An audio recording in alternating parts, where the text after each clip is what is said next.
to Nonsense, Season 4, Episode 31, our big story, and continuing our Costs of AI series. I'm Jeff Parker. I'm CJ Little. Welcome back. I missed you on Tuesday. Oh, yeah, I wasn't here. I was serving the lunch to the kids. You got to feed them every day. I think that's so lovely, and it's delightful, and it's how you should spend your time. Don't miss those days. You will never have them again. It is the end of my kids' school year, and at the end, they do a big sports activity, so the whole school competes against each other. That's amazing. And we got to feed them pizza very quickly, so I got to help with that. Listen, we looked at financial costs, we looked at job costs, we looked at water costs, and this time we're looking at AI-induced cognitive decline, brain cost. Up next. What I need are more things to blame my cognitive decline on, because I don't accept that it's age, and I'm sure my kids will enjoy the fact that I can now blame it on something else, AI. Oh, and your wife. Don't forget your wife. Wait. She'll enjoy that. Am I married? Well, you were. Wow. At the top of the show, you were.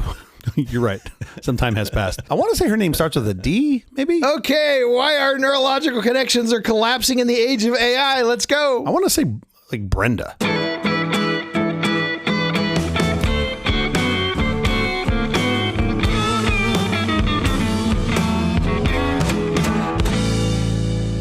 Every time you let an AI draft an email, summarize a report, or troubleshoot a problem, your brain subtly alters its wiring. It's called predatory cognitive offloading, and it's the quietest medical crisis of our time. A 2025 MIT Media Lab study tracking brain activity via electroencephalogram revealed a terrifying reality. Users collaborating with ChatGPT experienced an immediate 32% drop in cognitive engagement, and their internal brain connectivity was nearly cut in half. Worse, 83% of participants couldn't remember what they'd just written. Was it Rachel? Maybe it was Rachel. By outsourcing the friction of thinking, we're triggering an unprecedented population-wide atrophy of the prefrontal cortex. Michelle. Definitely Michelle. We aren't just saving time, we're accumulating a massive cognitive debt that's shrinking our short-term memory and critical reasoning. Not much more to shrink there. Easy. Right. I can hear you. I was in the ocean. It was cold. Reliance on these digital devices has become so pervasive that psychologists now monitor the escalation of digital dementia, a modern behavioral syndrome that is characterized by, wait for it, acute attention deficits, memory loss, emotional dysregulation, and heightened attention deficit hyperactivity disorder symptoms.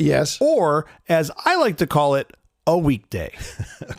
The brain's going, is it? It is crazy that we now have a term called digital dementia, but we do. Makes perfect sense, though, because you don't use those muscles. They atrophy. They atrophy. All right, break this up into 4 sections. What do you got? Let's talk about where this cognitive debt is coming from, like how we're getting it, how we will know how anything will work anymore, because I fear that that's going away. It's a massive problem. If we can get this, what about AI? Can AI also get brain rot? I think that's of course, because we're the ones who teach the AI. Exactly. And then finally, how can you save your own Meatware? I'm assuming that means my brain. Oh, yeah. I'll let me work on these notes really fast. Let's talk about where this data comes from first. And the data anchoring this debate comes from a cluster of rigorous, highly specific studies published throughout 2025. So just last year. But 3 we're going to talk about. Start with the MIT Media Lab study. Yes, there's 3 we want to talk about. Yes, the MIT Media Lab study is it's considered the premier neurological study on this subject. And instead of relying on self-reported surveys, the team hooked up students from elite Boston institutions to these EEG monitors to watch their brains in real time over a 4-month period. They weren't hooked up for 4 months. They came in and they wrote essays. That would have been awesome. So they were for 20 minutes at a time. They were hooked up. None of them would have gotten laid, but it would have been absolutely awesome for 4 months and be walking around like Rick Moranis in Ghostbusters, the thing on his head and all the wires coming out. And meanwhile, running around saying you're the keymaster. It doesn't make any sense. Anyway, here's what they found. That when using LLMs to write, internal brain connectivity systematically scaled down. The synchronization of the alpha and theta waves, the neural coupling required for deep focus and memory encoding, was nearly cut in half. Yikes. 83% of AI-assisted users could not recall or summarize the core arguments of a paper they had just written, in quotes, minutes prior. By written, you mean the AI just wrote. Exactly. So to me, I'm like, there's no surprise that you ask an AI to write the thing about the topic you're supposed to know something about, and it writes it and you go, well, I know nothing about that. Of course, because you didn't do it. I write and rewrite my stupid bits on this show. I put no small amount of effort into it, as you know. The next day, when I go on my hike and people will ask me, hey, what's the podcast about today? People haven't heard it. What's the podcast? And I'll have like, wow, I have no idea. And that was where I actually worked on it. I know. And I appreciate that you work so hard on that, because my jokes, they just come to me. Okay. I haven't really been thinking about jokes, but yes. Let's move on to the Michael Gerlich study. Tell me about that one. So while the MIT study looked at brainwaves, Gerlich looked at population-level behavioral data. So he surveyed and interviewed over 600 participants across diverse demographics to quantify the drop in critical thinking. Okay. That was his intent. And he uncovered a staggering age divide. So younger participants, 17 to 25, had critical thinking scores that were roughly 45% lower than participants over the age of 46. What do you think accounts for that? Why do older people have critical thinking scores higher than those who are younger? So the belief was that younger users weren't just using AI to skip writing, they were using it to skip the step of analyzing a problem before solving it. To skip the thinking. Yes. Got it. Because if the point of the writing is to demonstrate that you know the thing, and you just can write down that you know the thing, problem solved. Yeah. But you never actually learn the thing. Like, my argument is we have the wrong test at the end right now. If the test is write the thing and your AI can write the thing, you haven't done it. So what should the test be? The way we test knowledge is we say, hey, you got to write a paper, you got to write an essay, or you got to fill out this multiple choice test. And show us you know what you're talking about. Show us you know what you're talking about. That you can regurgitate this. Obviously, when you put that all into an AI and you ask the AI to do it, you don't actually know it. You're having the AI write it for you. Yeah. So to me, the best way to fight this fire is with more fire. You have an AI now that asks you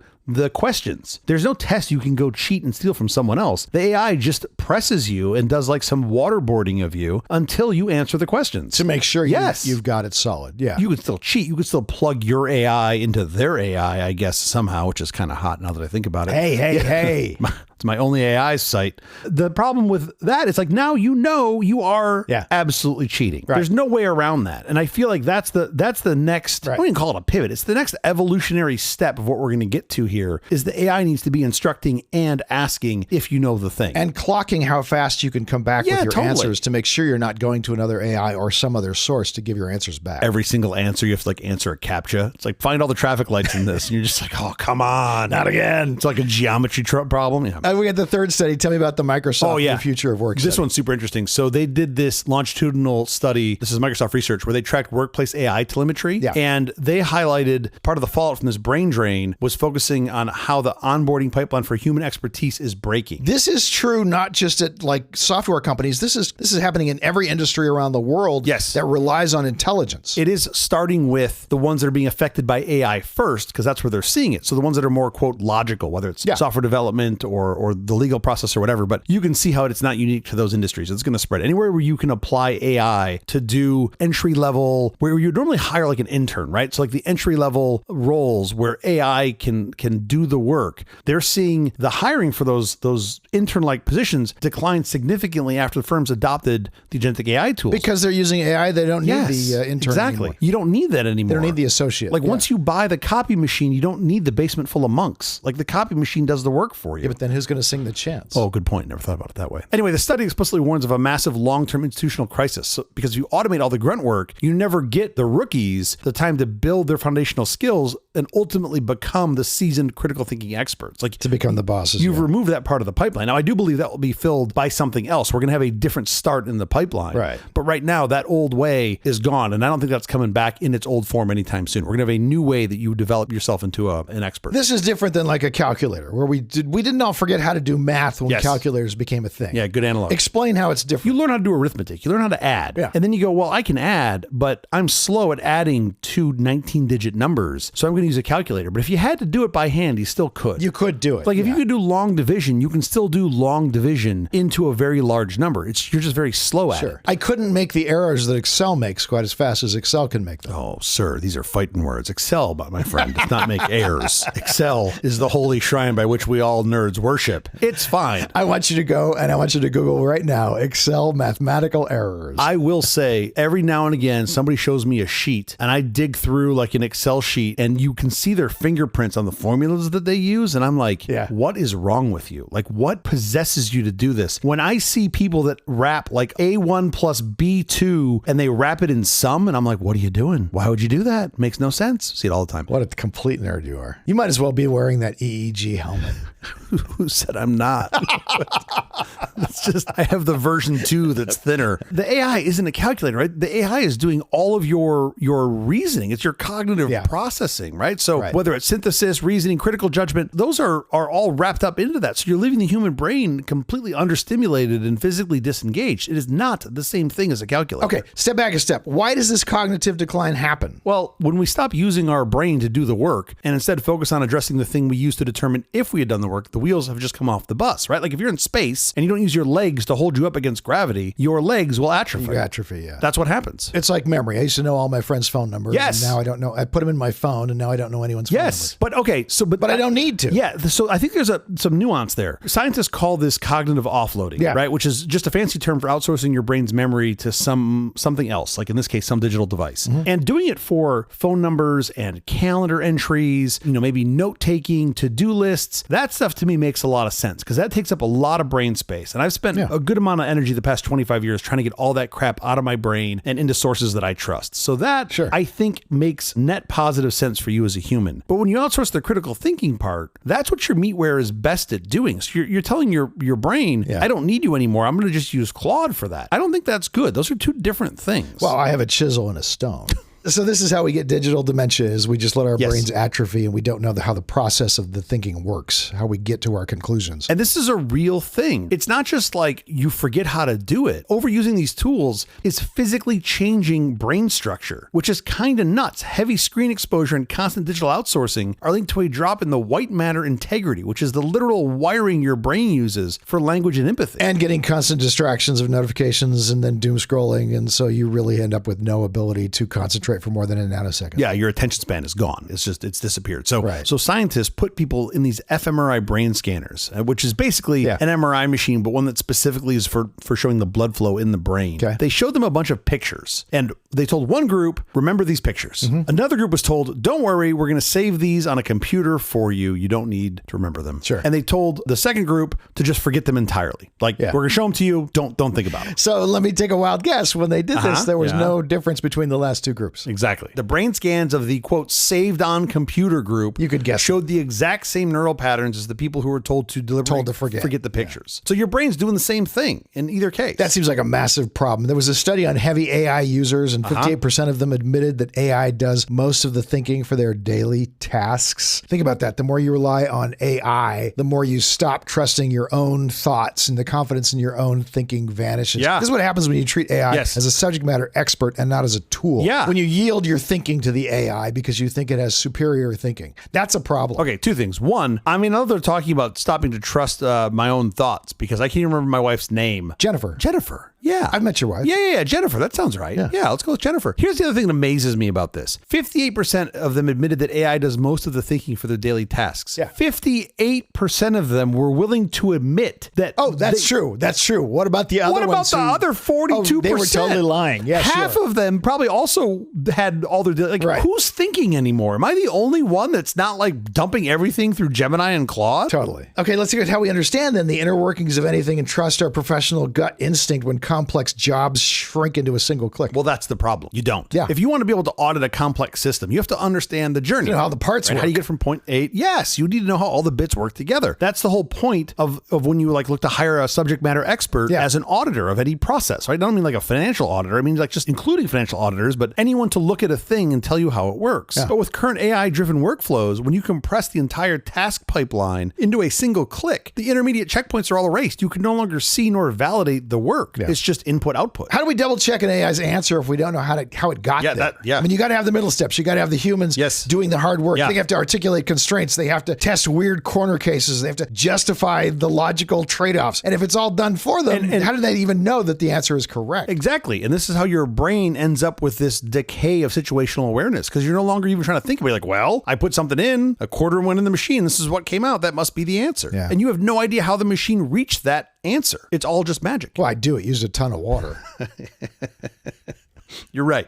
That's what I forgot. You made a bunch of noise for some poor guy in Georgia and you used a metric ton of water. That's really all you know. The guy who lived next door was super annoyed at all that humming. Man, I love that that's the input. The input is just a bucket of water. Oh, it's a lake. And the output is some answer to cancer. Like that's pretty much how it works. So we lose the ability to audit and know if the AI is right or wrong. That's a huge problem. And that's how you rookies never become the boss because you don't have people who are doing that fundamental grunt learning that you need for them to do so that now now they can become the boss. So now they can become the subject matter expert. Yeah, and this is potentially a massive threat to businesses and institutions, right? If you want to be a good system designer, auditor, or architect, you first have to be an expert. But to become an expert, you have to spend years struggling through the boring basic tasks that underline that. That's how you figure this out, right? I say this all the time. Writer Rita Mae Brown said it best. Good judgment comes from experience, and experience comes from bad judgment. That's how you figure stuff out. And this is the concern. As young professionals and interns rely on AI to write emails, draft code, and build financial models, from the beginning, they bypass that critical learning phase. And they develop cognitive and technical de-skilling. You probably come in smarter before you start using the thing about whatever the role is, then you end up dumber because you don't do any of it. You're not repeating the process. Yeah, exactly. If young professionals rely on chatbots from the start, they're never going to build the analytical skills required to work independently, meaning they won't even be smart enough to recognize if the AI's work is brilliant or garbage. Right. They'll have no way of knowing. In 10 years, our senior managers won't have the baseline biological knowledge required to audit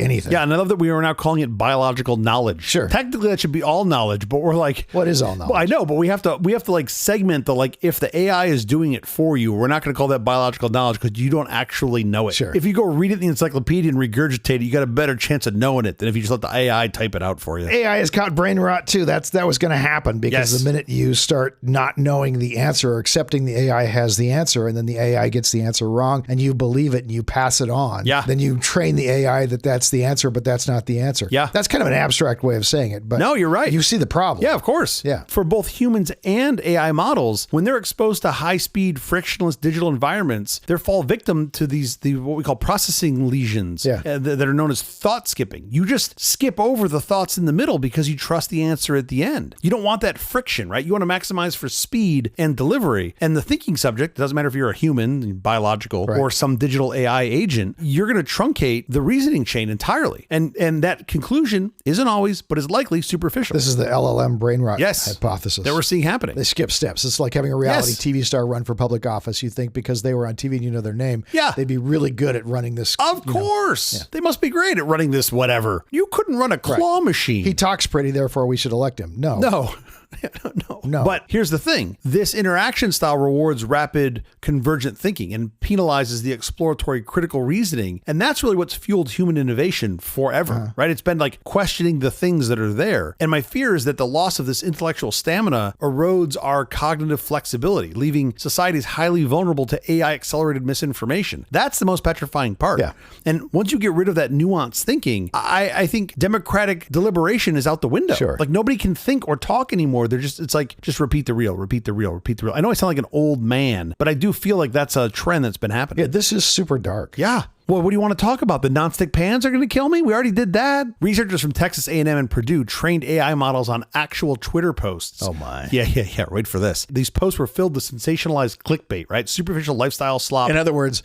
X and Twitter posts. Yeah, exactly. I know. These are all unnecessary words. Totally. And hyper repetitive slang like wow and look and bro. Like basically everything you see on Twitter. Yeah. Check this out. The AI's reasoning accuracy on logic tests plummeted from 75% down to 57%. And its long context memory retention dropped from 84% to 52%. Yeah. They were both almost cut in half. It developed thought skipping. Here's the deal. Every post on social media has the exact same subtext. Yeah. Which is, hey, look at me. Yeah. So the AI develops thought skipping just like humans have thought skipping. They observe the humans skipping beats in the logical argument. That's what we should do. Right. And so they do it too. Yeah, I get it. Yeah. That's how you get incorrect answers. Yeah. So what you're saying is the bottom line is that feeding AI internet trash didn't just make it dumber. It warped its personality. Yeah, isn't that great? Fabulous. So models that are trained on social media slop scored higher in narcissism and psychopathy. So scrolling TikTok literally turns AI into a narcissist. Isn't that amazing? Like, isn't that just kind of amazing? It's crazy. Like, but it makes total sense. Yeah, part of my brain's like, this makes total sense. And part of my brain is like, wow, we've been right. Yeah, sure. Like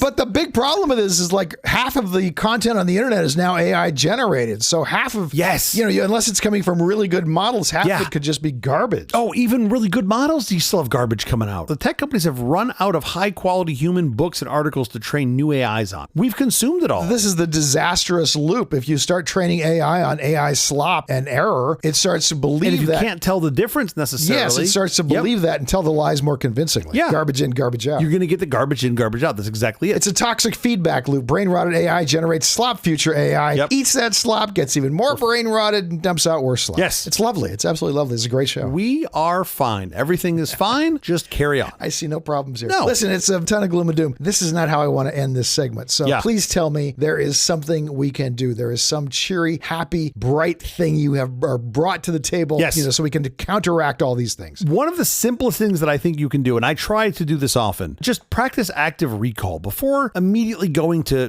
Google or ChatGPT to type in a question because it's no friction. Right. Force your brain to struggle for at least like 15 to 30 seconds. Try to find the answer in your head, right? That mental friction is the exact process that builds the permanent neural pathways that you need to stay a functioning human and not a like automaton. What's the name of the movie with the guy who's the English teacher who tries to get his students to think for themselves and then think about it? Don't just look it up. See if you can come up with that will help. And then if you can't, look it up. Yeah. The other thing you can do, just be a digital minimalist. Tell me what that is. By the way, this is me saying do as I say, not as I do. Yeah. A Princeton study showed that the visual clutter, think like having 50 open tabs or 100 unread Discord pings or whatever your messy desktop is. Can't do that. It forces your brain to expend massive amounts of energy just trying to ignore the distractions. Exactly. I totally could not do that. I have one or two tabs open. It's not that I'm just having one tab open. I do have a couple of tabs usually open, but I also have a stopwatch counting down how much time I'm spending on a given task because I got to move on to the next thing. And that's impressive. I want a thing in front of my face showing me, dude, stay focused because you're going to run out of time. I don't do that. I do use virtual workspaces. That comes in really handy. I do too. And I also used in Firefox, I use one tab to offload tabs so that you can just say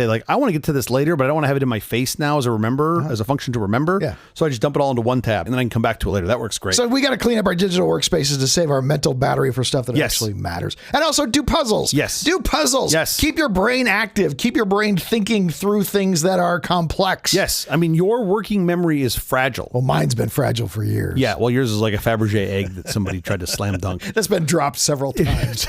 It's very durable, right? But it is cracked to hell. But no, if you need to study, do it in intense microbursts, right? Of under 20 minutes. Do your puzzles, mental exercises. Right. Those are all super important. But intense is the key. Don't be distracted by having the TV on in the background and everything. You only have to focus for 20 minutes. Burst. Have a little microburst. By the way, when you get to 63, that's all you have is microbursts. Okay, look. Yeah. There really isn't much that separates us from the animals. It's basically our brains. Well, because we are animals. Well, yeah. But we have our brains and thumbs. That's maybe the only thing that separates us from them. So use them. My parrot has 2 thumbs. Yeah, I have 2 thumbs. No. My parrot has 4 thumbs. Oh, we're doomed. All right, we have to get out of here, but quickly before we do, have you seen or read anything good this last week? Yes. Well, sort of. Is that a no? Because I didn't watch it this past week. I watched it before this past week. Okay, that's fine. I want to watch it again. But here, look, I feel obligated to recommend what is the ultimate pop culture metaphor for extreme cognitive offloading. Yes. A world where humanity successfully outsmarted the need to ever think again, which resulted in a society of adult-sized toddlers who can't even look past their personalized screens to notice that they're just floating around in outer space. Yeah. Pixar's 2008 classic, WALL-E. This is the film that gave us a brilliant, terrifyingly funny look at the logical conclusion of the work smarter, not harder mantra taken to its absolute extreme. Sure. The genius of the movie is its warning that the real threat of AI isn't an apocalyptic robot rebellion or Terminator that's going to come kill us all. It's that the technology will be so perfectly convenient that we will happily trade our cognitive autonomy for an automated milkshake and a seamless user experience. Sounds lovely. The future's bright. It is. We're all just fat on floaty rascals. That's all you need. I'm halfway there. I just need the rascal that floats. That's all I'm missing. Do your puzzles. Also exercise. Your microbursts. How about you? What have you seen? The 1989 film Dead Poets Society. Set in an elite boarding school in 1959, the film follows a group of hyper-regimented students whose worlds are upended by an unconventional English teacher, John Keating, played brilliantly by Robin Williams. Using poetry and the mantra Carpe Diem, Keating inspires them to defy institutional conformity and think for themselves. Led by the brilliant but pressured Neil Perry and the agonizingly shy Todd Anderson, played by Ethan Hawke, the boys resurrect a secret literary club. However, their newfound intellectual independence quickly clashes with the school's rigid traditions and overbearing parental expectations. Driven by stellar, deeply moving performances, the film is a poignant study in the immense beauty and sometimes tragic tragic cost of daring to chart your own path. Dead Poets Society available now on all major streamers. I've actually never seen this film, and I feel like I should. I do love me some Robin Williams. Oh my gosh, it's so good. You've never seen this film? I've never seen it. I've seen like little bits of it, but I've never seen it. We should go watch it tonight. I know. You should go watch it. It's delightful. It's an amazing film. It's not delightful. It's horrific, and it's delightful. It's horrific. Can it be both? Yes. I'm pretty sure it's both. That's how my wife describes intercourse. That is the episode. Thank you for joining us for all of this nonsense. It's really terrible podcast from The Awful Company. Visit us on the web at nonsense.productions. I'm CJ Little. I'm Jeff Parker. If you like this program, please follow, download, subscribe, and like at Apple Podcasts, YouTube Music, Amazon Music, AntennaPod, iHeartRadio, Spotify, my favorite Overcast, wherever you may get your podcasts from. I'm kind of mixed on this show. Nonsense uses SyncThing. Make sure you always have the latest versions of all your files on all your computers anywhere you are in the world. SyncThing does that effortlessly. Free and open source. Be sure to check out SyncThing. We'll be here next Tuesday morning and most Thursday morning. No, we'll be here next Tuesday morning and every Thursday morning. Will we really? We will. We will. For more nonsense. I'll look forward to that. I'm sure one of my kids will be in urgent care for something. Please join us.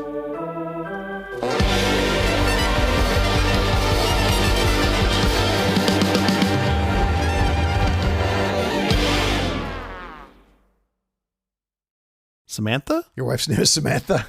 Amber. No. Destiny. No. Crystal. Are you married to a stripper? You know what? I'm going to just try to yell out some names later tonight and see what happens. Julia! My couch is available. You're okay.